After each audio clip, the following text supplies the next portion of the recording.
afternoon. I'd like to welcome you to today's Medical Center Hour program entitled Galileo's Middle Finger, Heretics, Activists, and the Search for Justice in Science. Alice Dreger is a historian of science and medicine and a social activist in the arena of sex identity politics. Her recent book, Galileo's Middle Finger, Heretics, Activists, and the Search for Justice in Science, had its origins in social and scientific controversies having to do especially with social and medical treatment of so-called intersex individuals, persons whose bodies challenge anatomical, endocrine, and gender appearance norms. For many years now, Ms. Dreger's investigations into this aspect of human identity and human rights engaged her with both sides of a heated debate and also with issues of freedom and justice in science.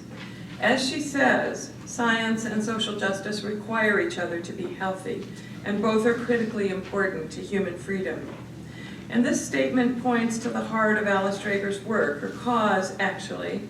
To quote again from her, "Pursuit of evidence is probably the most pressing moral imperative of our time. All of our work as scholars, activists, and citizens of democracy depends on it.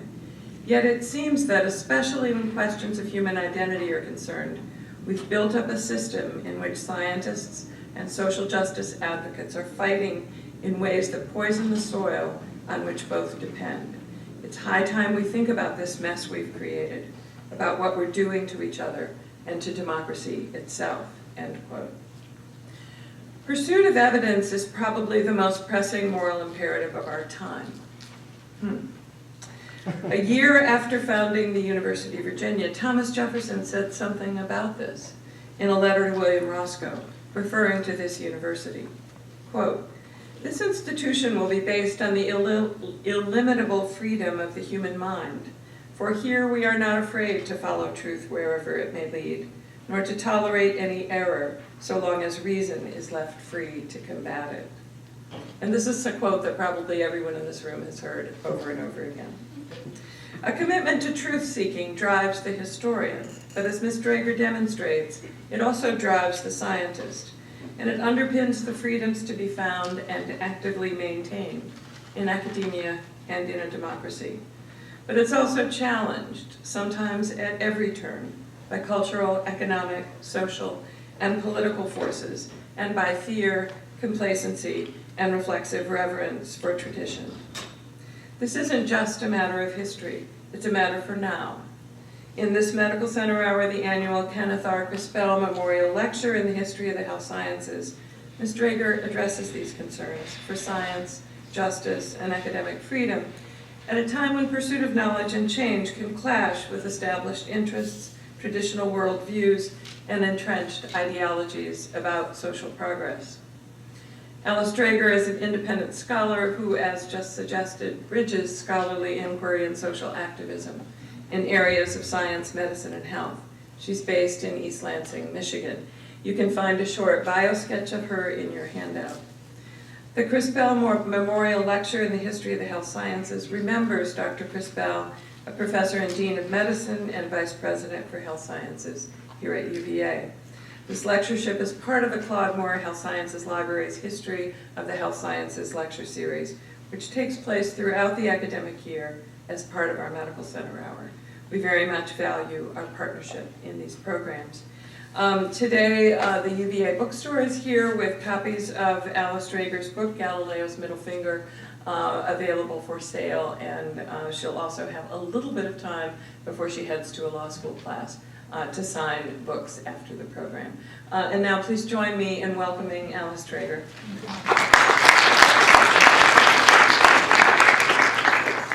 I have the right bifolds to turn these things on now. Can you hear me okay? Yes. Well, thank you so much for having me today. It's a great pleasure to be at an institution with a Jefferson history. As I talk about in the book, which is named after Galileo's middle finger, a real object on display in Florence, that part of what I talk about in the book is the incredibly important interplay between science and democracy, between the pursuit for truth and the pursuit of justice. And I talk about the fact, although briefly in the book, that the founding fathers, including Jefferson, were science geeks, and that was not a coincidence. what occurred as a result of people like Galileo was not just a revolution in science, but actually a revolution in the concept of human identity. So in many ways, Galileo was setting us up for the identity politics wars of today.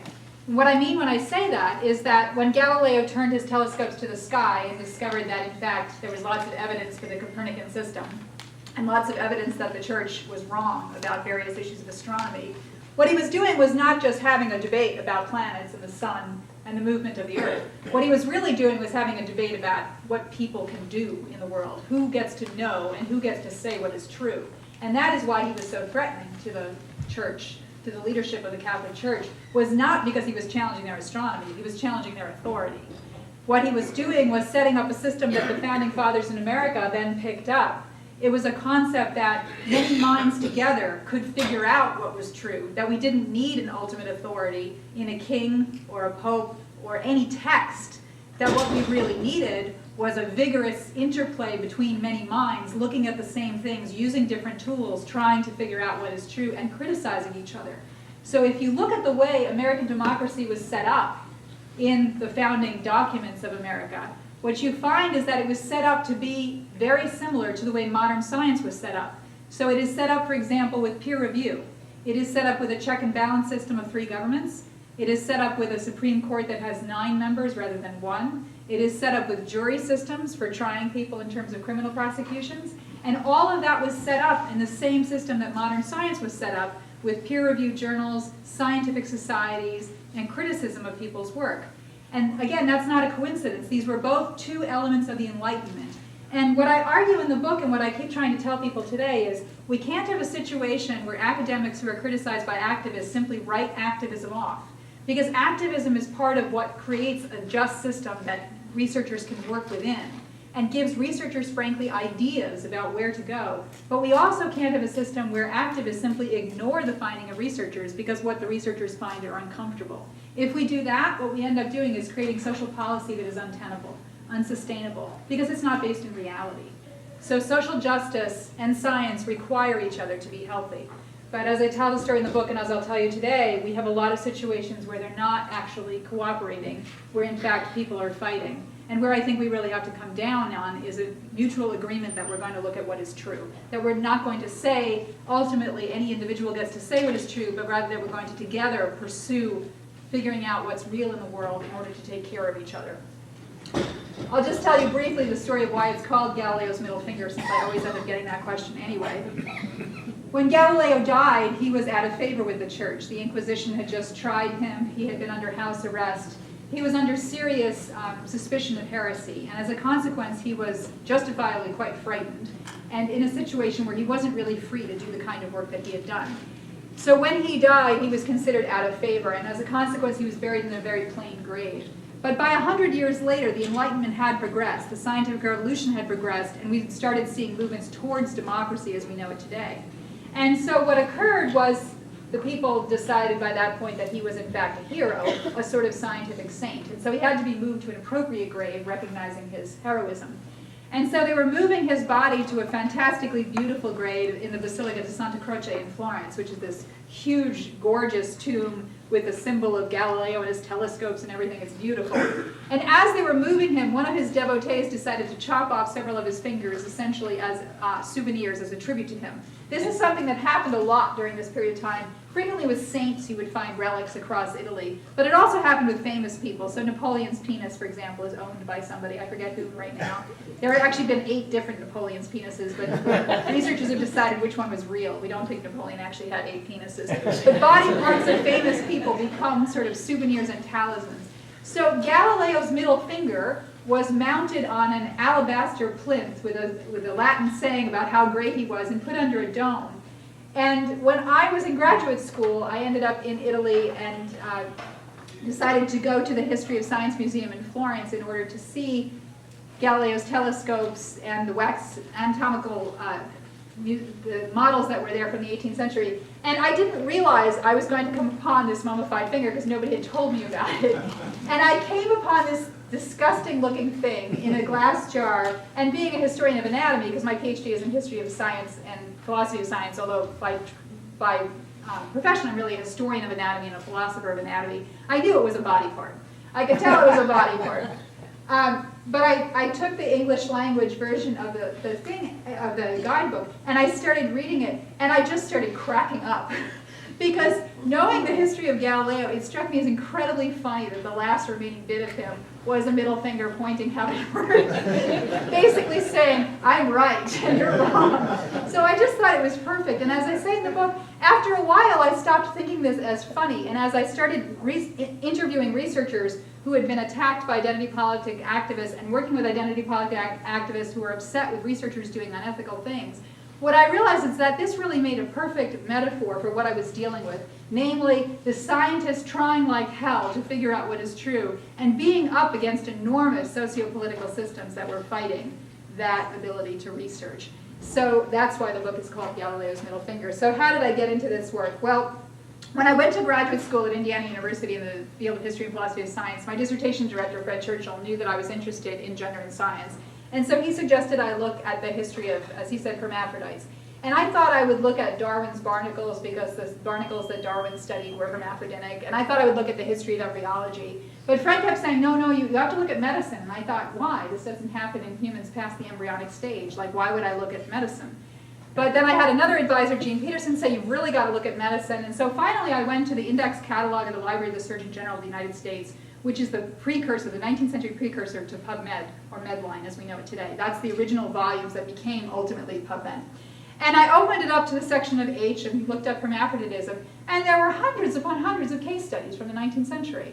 And I thought, well, this is very interesting. Like, why have I not heard of this? If it is the case that lots of people were showing up in clinics in the 19th century being identified as hermaphroditic, how could it possibly be that at the age of 25, a person who's sexually progressive doesn't know about this? So I became very fascinated by it and quickly realized that what had happened was that society had depended on medicine to make sexual anomalies disappear in order for us not to see them because of our two-gender system in the world, our two-sex political system. So I started researching the history of what had happened in the 19th century, in the late 19th and early 20th century in France and Britain, to the people who were labeled then hermaphroditic during that period in medical clinics. And I ended up producing a book for Harvard University Press on that was based on my dissertation. And as I started to publish that work, people who had been born with the same conditions today started to contact me. They had recently formed a patients' rights movement, which we call the Intersex Patients' Rights Movement. And one of them, Beau Laurent, who went by the activist name Cheryl Chase, asked me to join her and the other intersex activists in trying to change the current day medical system. And my first reaction was, I do dead people, I don't do living people. Like, my dissertation director had told me anything within the last 50 years is journalism, not history. You have to have dead people to do history. But she said, well, you should at least look at it, because I know you consider yourself to be a feminist, somebody who cares about social justice issues, at least look at what's going on. And that was easy for me to do because I was shacking up with a medical student that I later married, to whom I'm still married. And his books were on one side of the room, and my books were on the other side of the room. So I left my 19th century books for a moment, and I went over to his textbooks. And this was about 1994. So it was not a million years ago. And he was training at Indiana University, that's how we met. And I went to a textbook that we had paid a lot of money for. As I recall, it was like $180. And I know that because he was living off of me at that period, instead of me living off of him. So I remember this was a very expensive, very modern book. And I opened up to the section of what's called clitoromegaly. That's when a girl's clitoris or a woman's clitoris is larger than typical. So clitoromegaly just means fancy word for large clitoris. And what it said in this textbook was that if a girl had a clitoris that was large, she might grow up to be a lesbian, so you had to cut off a chunk of the clitoris. And my first reaction was, ow. And my second reaction was, what is the logic here? Why would a big clitoris cause you to be lesbian? What is wrong with being a lesbian? And why would you think surgery would somehow be some solution to this? And then I opened the book to the section on hypospadias, which if you don't know what that is, that's when the urinary opening on the penis is not on the end of the penis, but is on the side or sometimes even quite low down at the scrotum. And what the book said, I'm not making this up, it said that if a boy could not write his name in the snow next to other little boys, he might turn out gay. So you had to do surgery to move his urethral opening. This was called surgical repair of hypospadias. And I was absolutely stunned. I mean, compared to the Victorian literature, this seemed not very advanced, and certainly not scientific at all, and certainly very backwards in terms of attitudes towards gay and lesbian people, as well as sexual health. So my partner came home, and I showed him these things, and I said to him, because I was fascinated, did you write your name in the snow next to other little boys? Because I'd never heard of this. And he said, no, do you think I'm gay? And we were both like, what is this? Like, this is such a weird statement statement in a modern medical textbook, writing your name in the snow. And so I told Bo, look, I'll help you because it seems very strange that this is going on. In addition to all of this, the textbooks were also telling us that you couldn't tell intersex people about their medical histories because if you did, you would undo all the good that the surgery was supposedly doing. So in 1996, again, not a million years ago, a Canadian medical student was given a cash ethics prize by the Canadian Medical Association for arguing that it was better to tell women born with Y chromosomes that they weren't born that way, to lie to them, because telling them the truth would be more harmful, telling them the truth would be more harmful than actually lying to them. And so this was like, decades after medicine had come to an agreement that patients should know the truth of their medical histories, and yet here was an exception being written in, not only an exception being written into the textbooks, but one being given a cash prize in ethics by the Canadian Medical Association. So this struck me as so strange. The textbooks acknowledged this as a psychosocial issue, yet treated it surgically, did not seem to have any robust system for dealing with it psychologically. And what I was hearing from the people that Bo was introducing me to, lots of intersex adults, was that they had experienced a lot of trauma as a result of this, mostly shame-based, that they had gotten the message that their conditions were so incredibly shameful that they could never speak about it, their parents could never really speak about it, their doctors couldn't even tell them the truth. I met one doctor, for example, who told me the story of how a patient came to him and she had androgen sensitivity syndrome, which means she had XY chromosomes and testes, and he did the standard lying to her of telling her that she had 2 X chromosomes, but one of them had a short arm. And he told me the story of how she had ended up going into the military, and at the military they had done a genetic test and found that she was XY, and they had told her the truth and then told her she was really a man, which is not the way androgen sensitivity syndrome works. Your chromosomes are not your gender identity. And she had actually come back and slapped him in the face, because this is how she had found out the truth about her medical history, not from her own physician, but in fact from a hostile, homophobic army guy. So these are the kinds of things that were going on. I thought it would be very simple to join the intersex rights movement, and that we would go in and within 6 months everything would be fixed, because we would say to these doctors who seemed like very rational people, what you're doing is very old-fashioned, very 1950s. It's based on a simplistic Freudian concept for which there's no evidence, that phallus length is all that matters and that pissing your name in the snow is what matters, and that there's no psychological care being provided here, even though you recognize it's a psychosocial issue, that there's lots of people who've been harmed, there's no evidence of medical necessity. And I was an idiot. So I should have known I was an idiot when my partner, right about the same time, used one day the phrase evidence-based medicine, and I stopped him and I said, whoa, whoa, whoa, what else is there? And he said to me, everything you've ever known. And I had no idea what he was talking about, but coming out of history of science into medicine, I had no concept of the way that medicine was not really a scientific profession. It was a profession that used anatomy, physiology, pharmacology, genetics, but that it didn't have a concept of specifically doing clinical trials, clinical studies in a robust, large fashion, trying to figure out necessity, safety, and efficacy, that was still a relatively new concept. And so I stuck it out and joined the intersex rights movement and became an activist. And I ended up being an activist within the Intersex Society of North America for about 10 years. In fact, if you've read the book Middlesex, the main character in that book is actually a member of the Intersex Society of North America, which I was the president of at that time. In fact, it was registered to my house when that book came out. It was weird for me flying on airplanes, suddenly having everybody around me reading Middlesex, when I had been trying to educate people, and suddenly this novel was doing that. And so I did lots of work in that area, and today things are better. They're not as far advanced as we'd hoped they would be, but the medical system has to a large degree changed its attitudes towards this. So for example, the medical system now says that it's very important to do full disclosure to patients and families, to provide psychosocial care, to try to hold off on medically unnecessary surgeries until the patient can actually decide for him or herself, to assign gender as boy or girl based on best guess, which is what we do for everybody. And it's worth remembering, even for people who are non-intersex, sometimes we get that gender assignment wrong. That gender assignment is not simplistic. We can guess, and we can guess with good certainty in many, many cases, but in some cases we're going to be wrong, which is why I think you need to leave parts intact that are healthy, because then people can decide for themselves whether or not they want things removed or changed in any kind of fashion. So things have changed to some extent, but not fully yet. So after I was sort of retiring from this work in 2005, 2006, what ended up happening was that I shifted over to Northwestern University. I had tenure at Michigan State University, and my husband was by then faculty at Michigan State University. But I was running the Intersex Society, also doing mainstream writing, had a child, and was trying to do a full-time academic job. It just wasn't working. So when I made a list of what I liked and what I didn't like, everything I was not enjoying was my job.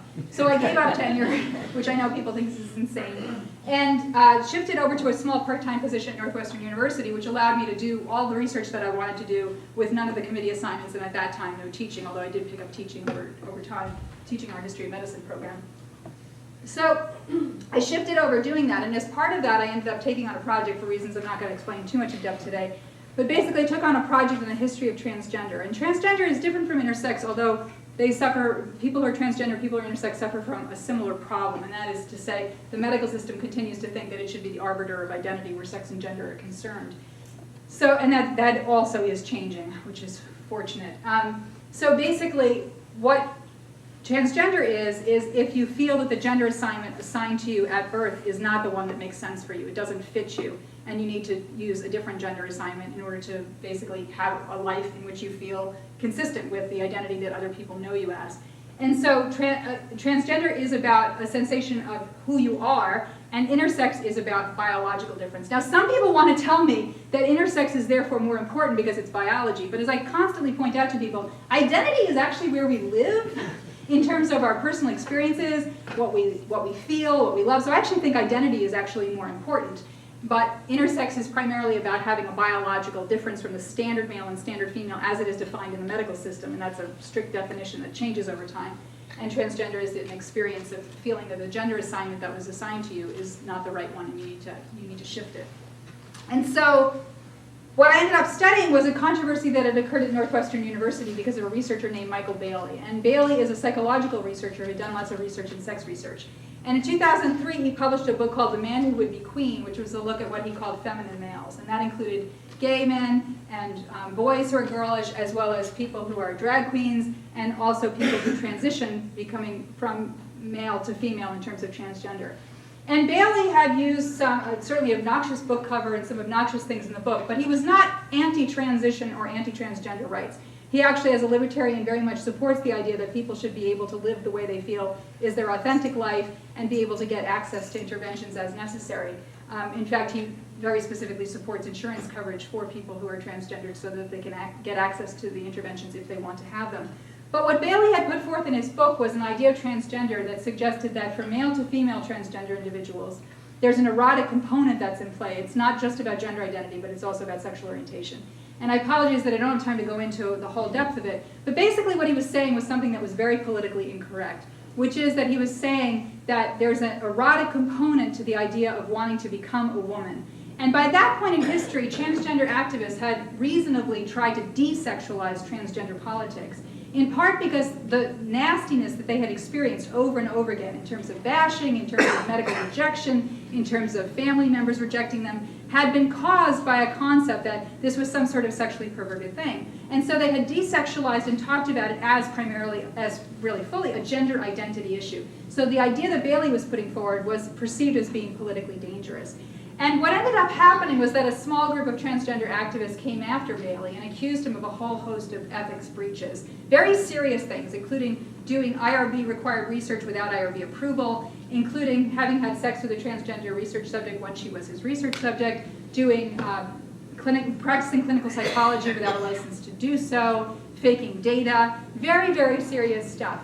And when I came to this controversy, which I did in part because one of these people turned on me for a moment, I became really fascinated to figure out what had happened here, in part because some of the people who had gone after Bailey had actually been helping us in the intersex rights movement. They were transgender people helping us in the intersex rights movement, but also because I had friends on the other side as well, and I kind of couldn't make sense of what had happened here. So I ended up diving in and spending a year of time, which I could do because I didn't really have a job. It was great. I got my own sabbatical in some ways, and interviewed about 100 different people and ended up using thousands of sources. And ended up finding that what had happened in Bailey's case was that, in fact, the charges were false. And that the people who had made the charges against him should have, in fact, known that they were false. That what they had done was trumped up claims against him and had used the sympathy of the liberal media in order to make him look extremely bad. And had nearly ruined his life, one of them had gone after his children, had put up pictures of his kids saying that suggesting that Bailey might have sodomized his own children, went after his girlfriend, wrote letters to Northwestern, letters to his department saying he was an alcoholic and how could they let him be in charge of the department, et cetera, et cetera. So this had gone on for years. So when I published the work, which I felt I had to do because all these people had helped me, I knew kind of what was going to happen to me. Because these are people who had gone after Bailey with everything they had, and I knew that the same thing would happen to me. And that is, in fact, what happened to me. They came after me with everything they had. And this was in 2008. And in 2008, I guess it was actually, that part was 2007, Google's algorithms were not as robust as they are today. And it was pretty easy for people who knew what they were doing to completely change your online identity very quickly. And so that happened to me pretty much overnight. So instead of my Google rankings indicating that I was a well-known scholar, internationally respected, author of many books, somebody who was respected by the medical establishment, somebody who had agitated for LGBT rights, somebody who was a very prominent intersex rights, patient rights advocate, I suddenly became an enemy of the LGBT rights movement, somebody who wanted to put intersex people in the gas chambers. Somebody went after my family, made the claim, because my parents are conservative Roman Catholics, that I was a tool of the Catholic Church, which I found kind of funny because I'm an atheist. But somebody filed an ethics charge against me, making the claim that I advocated sex with research subjects because I had suggested in my article on it that I had actually concluded with Bailey that it's not true that in absolutely every case it would be inappropriate to have a relationship with somebody who is your research subject. And one example I would use is if you're an anthropologist and you're studying a group of people for 10 or 15 years, it's not uncommon for anthropologists to end up in romantic and sexual relationships with people in those groups and end up marrying. And so I had said that, but of course the charge made against me was that I was advocating sex with research subjects. And I will tell you that when this occurred, part of what I was being gone after about was that in my article I had made the joke that if everybody you write about is your research subject, and sex with a research subject is always wrong, then I had violated that rule because I frequently wrote about my husband and I had had sex with him. And so part of what I was being charged with, if you actually read the whole thing, was having sex with my own husband. That I was unethical because I had had sex with my own husband at some level, which my husband then stupidly joked about. The school newspaper did a piece on this, and my husband decided to post a comment saying, I am the subject of both the research and the sex, and I have to say both are excellent. So he then had an ethics charge filed against him at his university, which was not funny.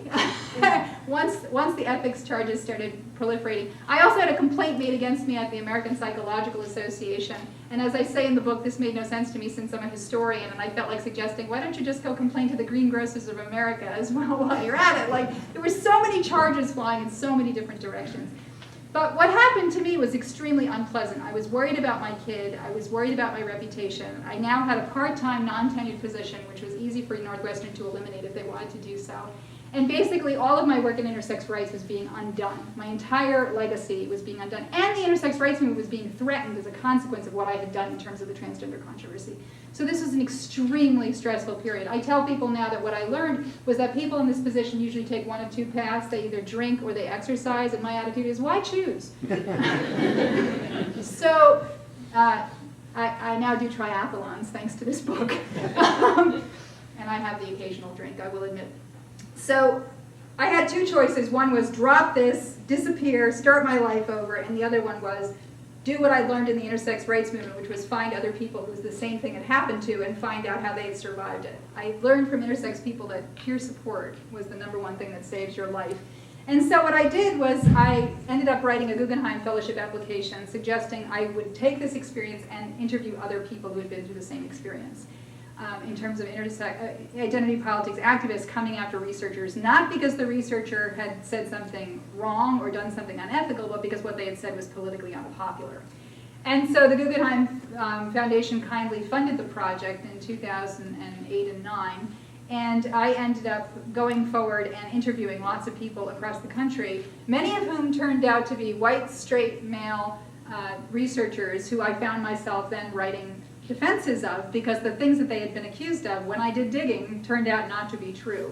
And so I ended up in this very strange position of being somebody who's been an advocate for the rights of sexual minorities, who's a feminist, who's a woman, doing defenses of straight white men who had a lot of privilege, which was an extremely strange experience. My husband referred to it as the Academic Innocence Project, which is trying to clear the names of people who had been wrongly accused. And so interviewing these people was really, really interesting. I ended up meeting a lot of people who had been through similar experiences, and I talk about a lot of them in the book. I don't have time to go into all of them, but I'll just tell you about two of them. One was the interview I did with Craig Palmer. Palmer and Randy Thornhill had published a book together called A Natural History of Rape.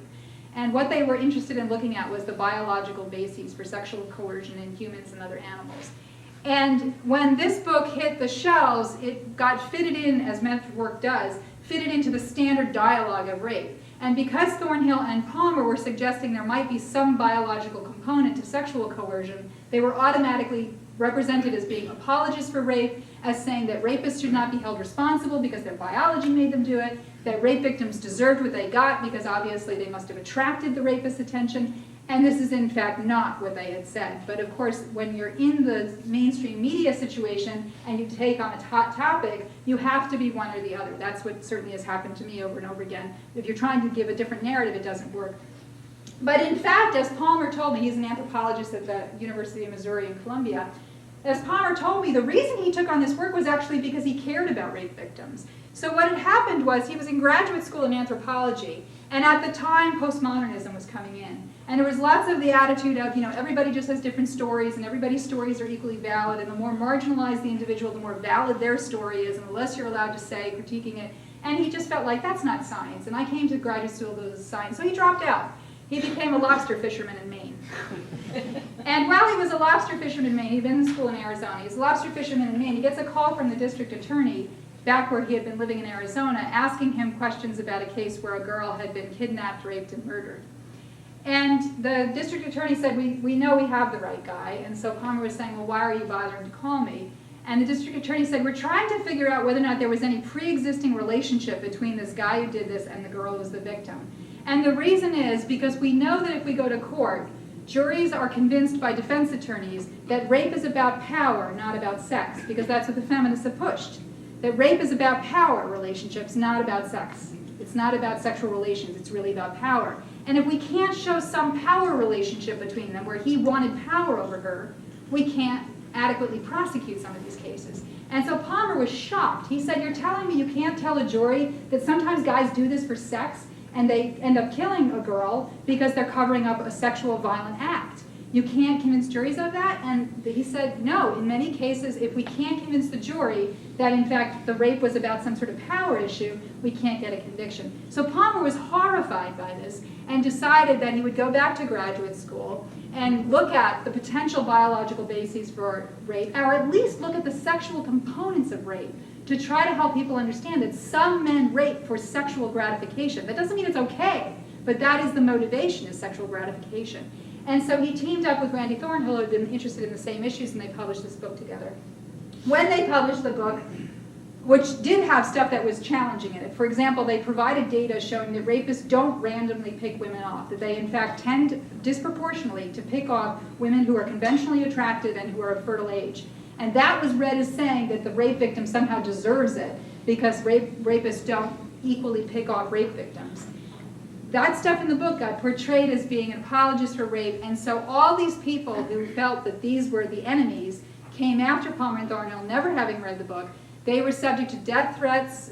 They told me about having to be taught to look for bombs under their cars.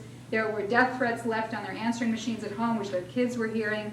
This was really, really horrific. And so it was actually useful to me to hear this story because I thought, I didn't actually have it that bad. So they had it much worse than me. And then another story I trace in the book is the story of what happened to Napoleon Chagnon and James Neal. Chagnon is a very famous anthropologist, famous for having studied the Yanomamo people, which is an indigenous group of people at the border of Venezuela and Brazil. And he started studying them in the 1960s, just after he was out of graduate school. And he worked with a very famous physician geneticist, James Neal, who was interested in looking at the genetics of populations. He was doing post-Hiroshima studies of genetics, and so one of the things he was looking at was the genetics of people who theoretically would not have been exposed to very much radiation versus others. And so what ended up happening to Chagnon and Neal was in the year 2000, a self-styled journalist named Patrick Tierney published a book called Darkness in El Dorado. And what he claimed as part of that work, when he first published it in the New Yorker, was that Neil had purposely, in 1968, brought a bad measles vaccine into the field in order to provide this vaccine, see who would get infected, and essentially run a sort of eugenical experiment to see who would live and who would die, essentially accusing him of a sort of genocide. And Chagnon got swept up into this as well. And by the time I came along, it had been well shown that this was not true, that in fact the vaccine was safe, that in fact the reason Neil was bringing the vaccines into the field is because he knew measles was going to break out sooner or later and he was hoping to vaccinate the population in advance. That in fact when they arrived in the field, measles had already broken out before they arrived in the field. The records show that. And that in fact when they realized measles had broken out, they tried to race ahead of the measles epidemic to try to populate the other villages ahead of the epidemic in the hopes of saving people. But when Tierney put this work forward, lots of scientific societies looked at this and quickly said, this is full of crap, this is not true. The records indicate that this is not true. But the one group that didn't do that was the American Anthropological Association. And the American Anthropological Association is a very leftist group that tends to be very much about anthropologists taking care of indigenous peoples. And what ended up happening at the AAA was that they formed a task force and basically did an ethics prosecution of Chagnon for 2 years, from 2000 to 2002. Neil had died at that point, so it was only his reputation being ruined, not his life. But Chagnon was subject to this quite nasty persecution or prosecution for 2 years. And this included things like the AAA accepting testimony from an indigenous spokesperson that they chose as being the spokesperson, who claimed that Chagnon had paid his subjects to murder each other, and that the more people you murdered, the more he would pay you. And they put this up on the AAA website. And when I asked the people who had been involved in this investigation, how could you possibly put this stuff about a researcher up on a website? The answer was, we can't silence the voices of indigenous people. So when I came along, I wasn't interested in whether or not the basic facts of the story were true, because the researchers who had already looked at it had shown, including historians, including geneticists, including lots of people, had shown basically wasn't true. What I was interested in is, why did the AAA do this? And I ended up doing another year-long investigation, interviewing about 100 people and doing lots of work, which again is great, because if you don't have a job, you can get a lot done. I mean, I had a job, but it was a small job, so I could get a lot done. And what I basically ended up finding was that the heads of the AAA knew perfectly well that Tierney's claims about these people were not true, but that the reason they went forward was because they were afraid anthropology wouldn't be taken seriously if they didn't side with the indigenous people. And so they had to look like they were on that side. And so I was quite shocked by that, and it indicated to me the level to which academia had essentially become infested with a kind of groupthink of, in some fields, not every field, but the idea that what we should care about is civil justice, social justice, moving rights forward, to the point where we don't even care about the evidence, where the evidence doesn't even matter, because what we know is that straight white older men who drink and swear and say things about Native American people, like they sometimes do drugs, they sometimes steal women, they have sex, they sometimes rape. If he dares to say that stuff, then he is the enemy and he must be prosecuted. So that was particularly disturbing to me. And so in many ways, what my book traces out is this sort of problematic system that has occurred, where a lot of social justice activists, which are people, again, with whom I frequently work and still work, have the attitude that researchers are primarily the enemy unless they carry the message that they want to hear. And they go after researchers in ways that are unfortunately extremely effective. Why is it effective? Because the media loves to tell stories about people who are oppressed and to therefore choose people who are in positions of privilege to function as the enemy. And when we are in universities in frankly privileged positions, which we are, in protected positions to some extent, it's easy to start positioning us as the enemy. So this has occurred over and over again, but what we're finding today is that it's actually being combined now with other pernicious systems, and that is lots of other problems within the academic research system. And this occurs including at medical schools, and I'll tell you about why I ended up resigning from Northwestern University in a moment. But one of the ways that this plays out is, for example, in the ways that IRBs are now being used as ways to sort of prosecute researchers who dare to say something that's unpopular. IRBs are used for that. And this bothers me because as somebody who's been an advocate for intersex people, I've had situations where I've actually found that very unethical work is being done with the stamp of approval from IRBs because somebody's bringing in lots of grant money. And as long as you're bringing in lots of grant money, you get the ethical pass in some institutions. Not in every institution, but in some institutions. So in the book, I tell the story about how I ended up coming back to the intersex rights movement because of a case of a prenatal treatment being used. And I'll just tell you about that really quickly. In 2009, when I thought I was wrapping up this book and going to finish this book, I was called back into Intersex Rights by several of my friends who were still very active in the reform movement, and this included clinicians who were active.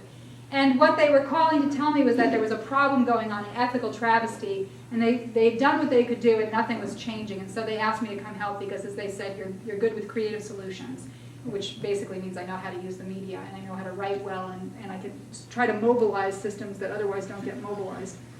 And what was going on was this. A very prominent, very important pediatric endocrinologist researcher, Maria New, who's a member of the National Academy of Sciences, had been at Cornell, is now at Mount Sinai School of Medicine, had been recommending to parents with a particular intersex condition running in the family that they submit to a prenatal treatment when the women got pregnant.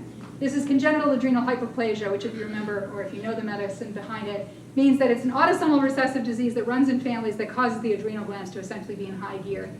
That doesn't result in an intersex condition in the males because high levels of androgens don't affect male development, except it causes it to happen earlier.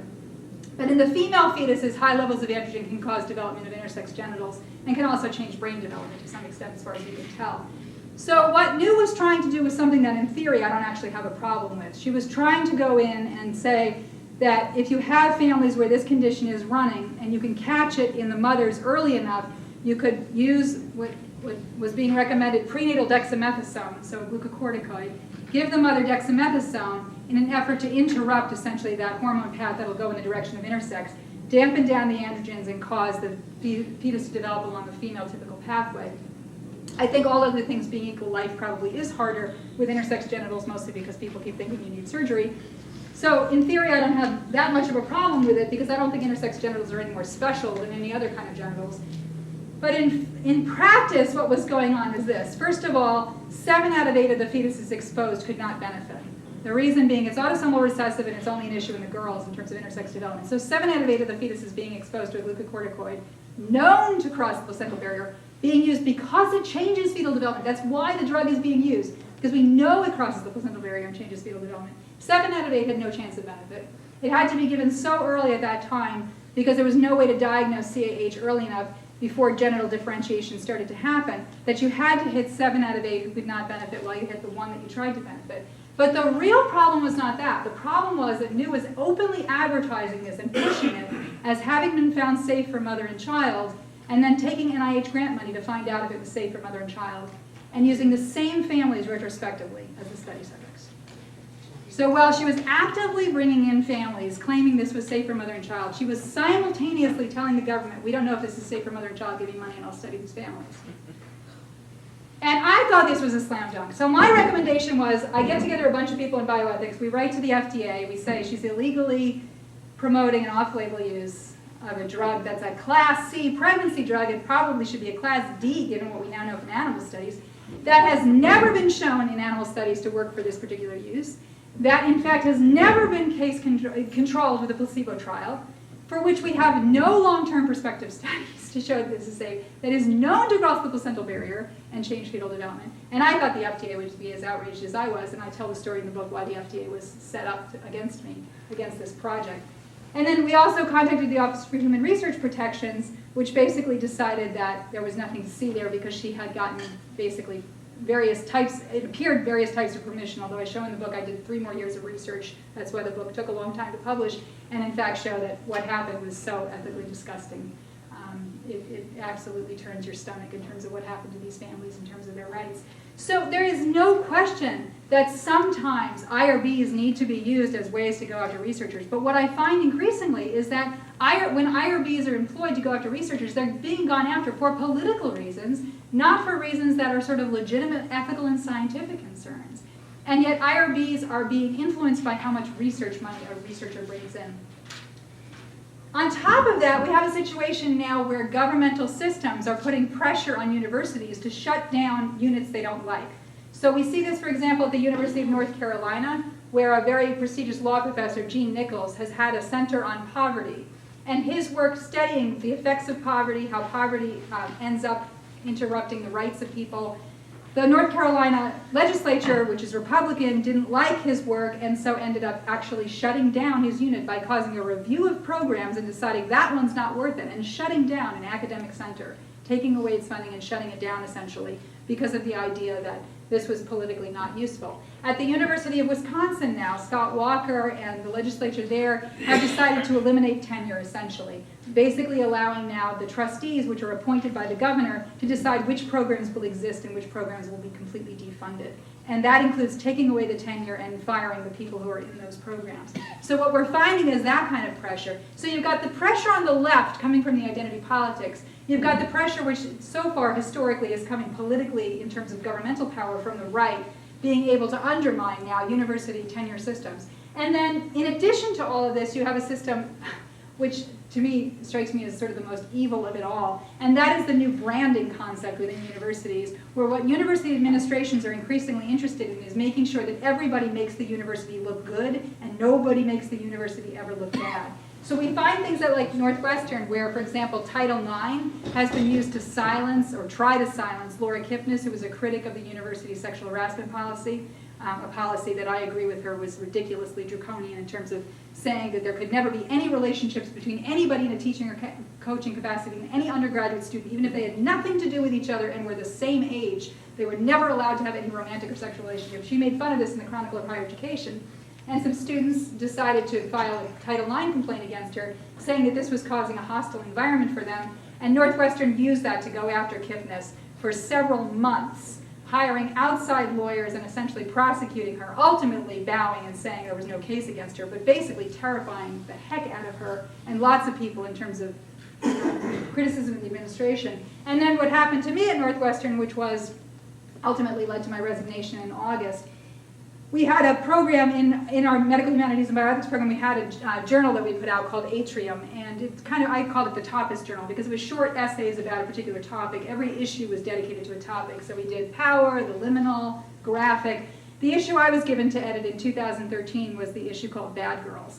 And the idea was I should take that one because it was sort of a feminist issue. It was something that would sort of question the concept of bad, different ways of thinking about bad. And so I did that. I solicited a bunch of articles, and long story short, one of the articles that came in, there were 35 proposals given to me. Out of those, I could choose 13. One of the ones I chose was a piece by an anthropologist, cultural anthropologist at Syracuse University, Bill Pease, who was spinal cord injured at the age of 18 because of a progressive neurological disease. And this was in the 1970s when rehabilitation medicine was still relatively new in terms of the modern system that we know. And he told his own story about being in a long-term rehabilitation facility, because that's the way it was back then. You were in there for months, if not years. And he talked about being 18, being in the middle of the sexual revolution, feeling sexual feelings, and not being able to find any doctor who could tell him, could he still have a sex life? Would he be able to have children? And he was feeling very upset about this.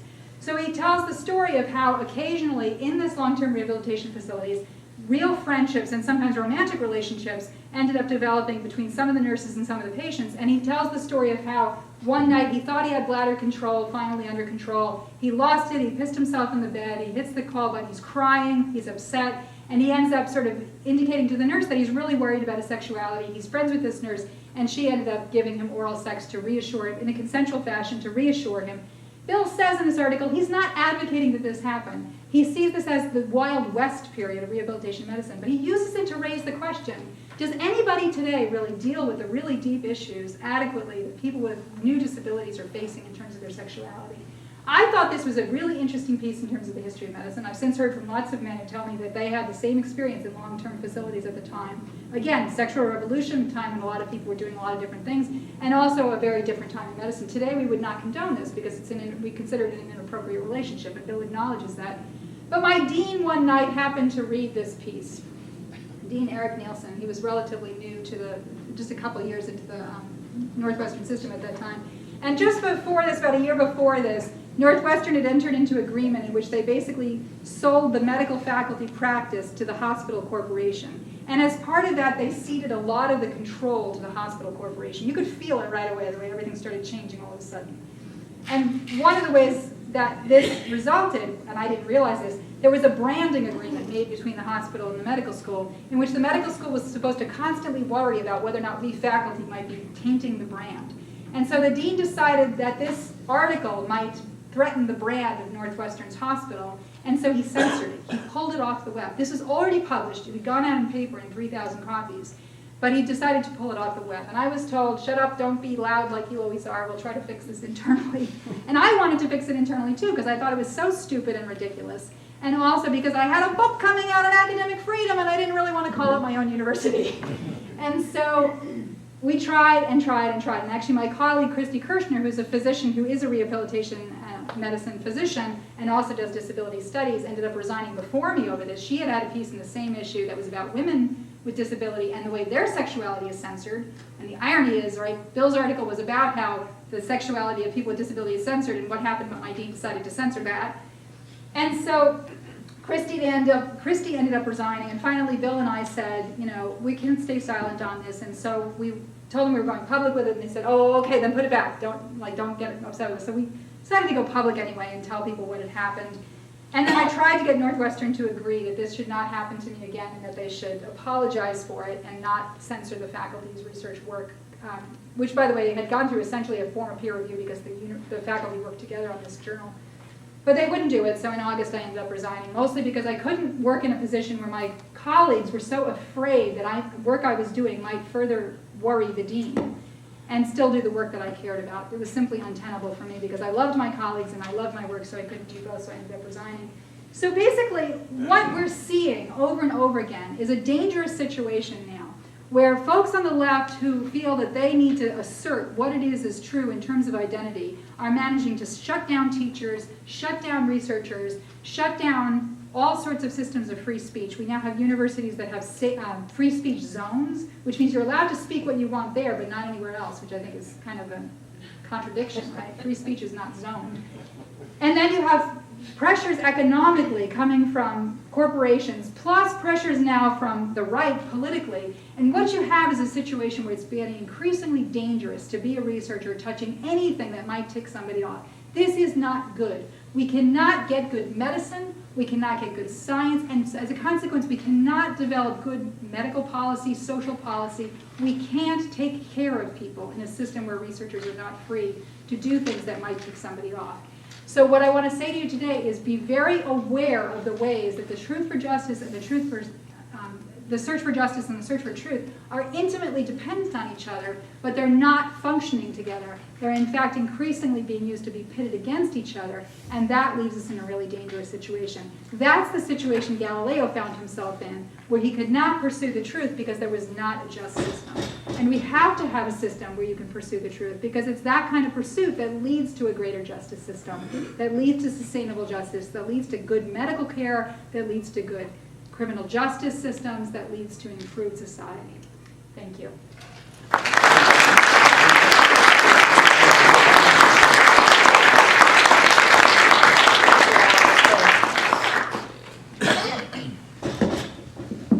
Thank you, Alice. That was a wonderful talk and a provocative talk. It's now the turn for our audience to ask questions, make some comments. We have the rest of the hour for that. So when you, would you wait for a mic to ask your question or comment, and would you also please identify yourself? So who'd like to start?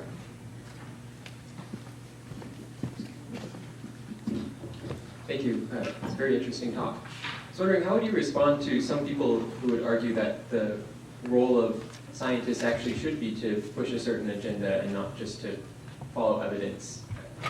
That may seem obvious to lots of people, but for others, pursuing an agenda is the job of science.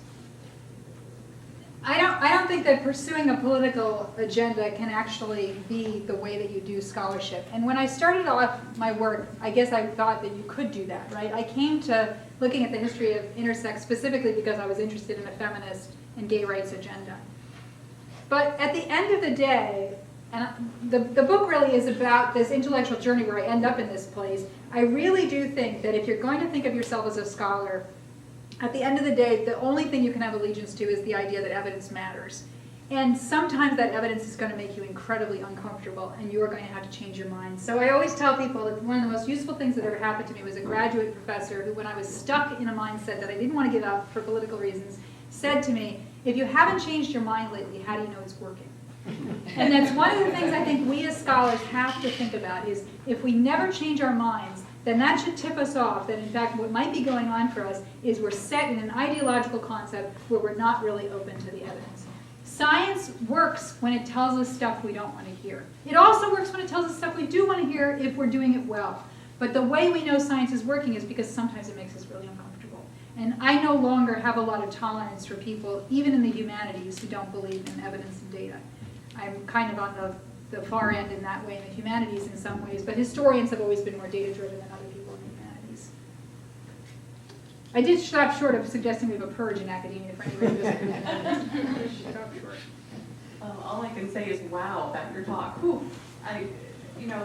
As a historian, I feel like we're deja vuing Yes. through I don't know how many cycles of hell on this whole issue, and I'm wondering, do you have any hope for us? Because I think we're heading into a more reactionary period than ever before. So what will ever pull us out of? I guess we need our own enlightenment.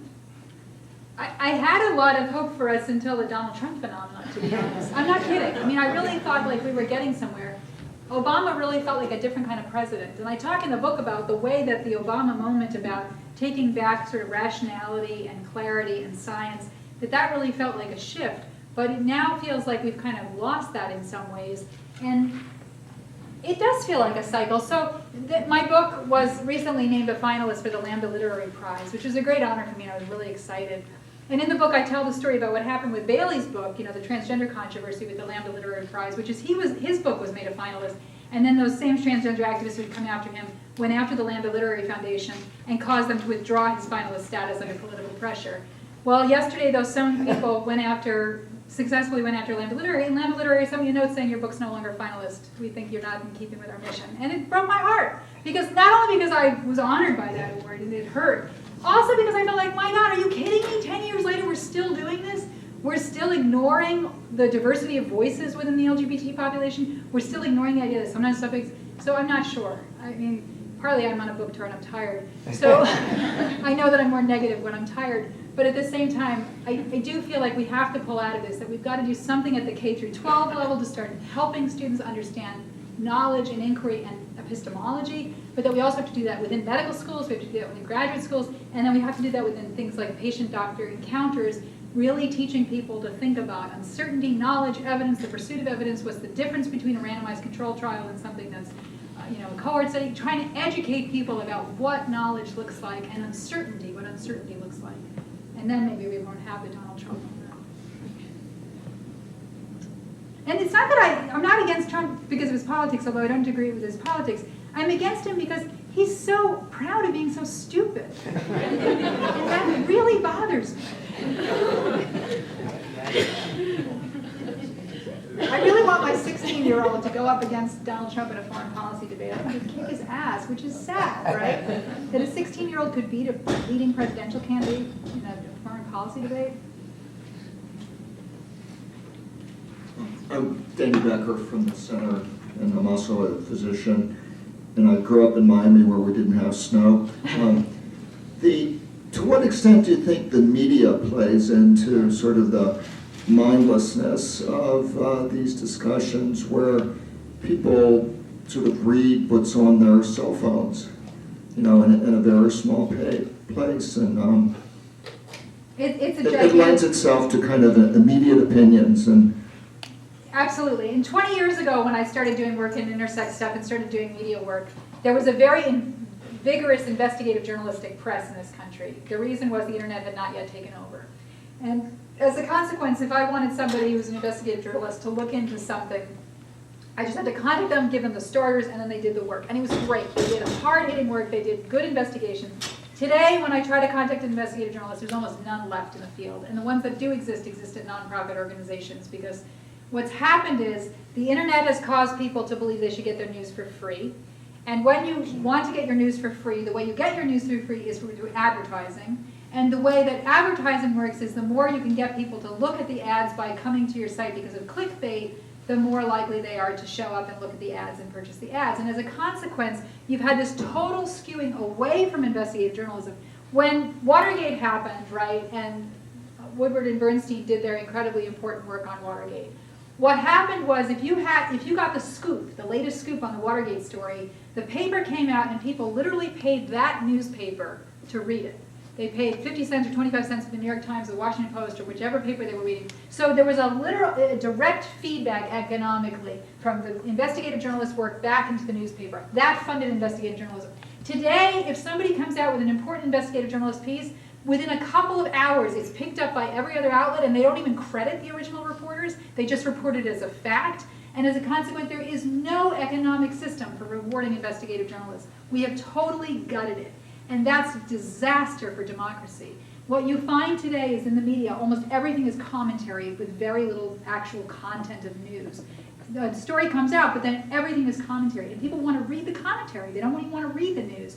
And it is a gigantic problem. There's a really important reason the Founding Fathers set up freedom of the press in the First Amendment. The reason is without an active, vigorous press, you cannot know what your government is doing. You cannot know what the businesses around you are doing. You can't know what your neighbors are doing. You don't know what's going on. And as a consequence, you don't know how to vote based on facts.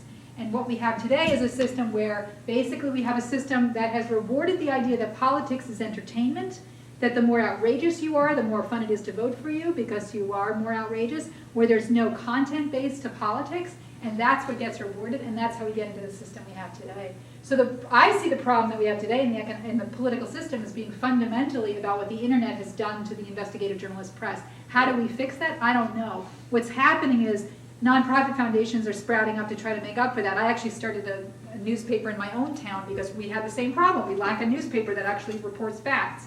But the problem is trying to do that in a nonprofit model is extremely difficult because people don't think of news as a public service. So one of the things we're going to have to do is shift how people think about public service and continue to try to teach people the difference between fact and opinion. Thank you so much. We've come to the end of this hour. We hope you'll be back next week. We actually round out the Medical Center Hour year with 2 programs next week. One on Wednesday, the 30th of March, with Dr. Perry Kloss, pediatrician and writer, talking about doctors as readers, doctors as writers, doctors as characters. And then next Friday, the 1st of April, also at 12:30, but in the Medical Education Auditorium in the Clogmore Medical Education Building. We have Ann Basting coming from the University of Wisconsin at Milwaukee, talking about beyond words, caring, and connecting in late life. So we'll hope to see you twice next week as we finish the year. And as Marcia mentioned, I'm happy to sign books. Books. And if you're poor, I'll tell you a secret, which is the paperback comes out April 5th and it's much cheaper. We tried hard to get it, but the publisher wasn't But going you to won't bend. get a signature. But again, please join me in thanking Alice Dreger for a most provocative